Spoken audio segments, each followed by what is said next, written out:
ఈరోజు టాపిక్ ఏంటంటే అనుభవజ్ఞులైన రైతుల నుండి విజయవంతమైన సేంద్రియ వ్యవసాయం యొక్క రహస్యాలు.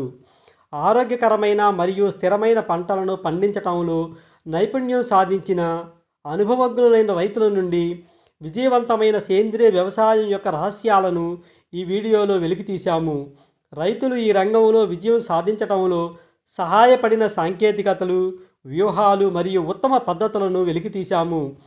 మీ సేంద్రియ వ్యవసాయ నైపుణ్యాలను మెరుగుపరచడంలో మరియు మీ దిగుబడిని పెంచడంలో మీకు సహాయపడే విలువైన ఆచరణాత్మక చిట్కాలను ఈ వీడియోలో వివరించాము. కాబట్టి మీరు నిపుణుల నుండి నేర్చుకొని మీ సేంద్రియ వ్యవసాయాన్ని నెక్స్ట్ లెవెల్కి తీసుకెళ్లాలని చూస్తున్నట్లయితే ఇప్పుడే ఈ వీడియోను చివరి వరకు చూడండి.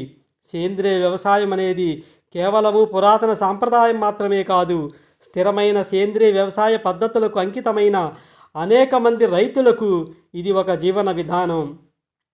మొదటగా మీరు మీ మట్టిని అర్థం చేసుకోవటం అనేది అన్నింటికన్నా చాలా ముఖ్యమైన అంశం.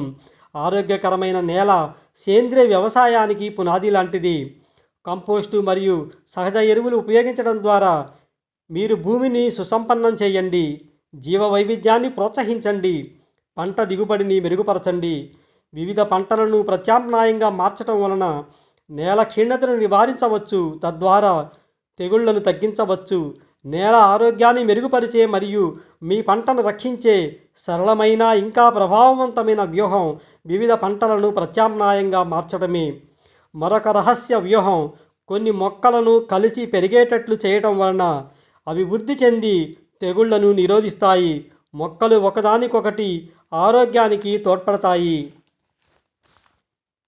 ఇక నీటి నిర్వహణ గురించి మాట్లాడుకుందాం. వర్షపు నీటి సంరక్షణ మరియు బిందు సేద్యాన్ని ఉపయోగించడం వల్ల నీరు ఆదా అవుతుంది, తద్వారా నీటి వృధాని తగ్గించవచ్చు. ఇది పర్యావరణానికి అనుకూలమైన విధానం. ఇది వనరులను ఒత్తిడి చేయకుండా మీ పంటలను హైడ్రేట్గా ఉంచుతుంది. చివరిగా ఒక మాట, మీ సంఘంతో కనెక్ట్ అవ్వండి.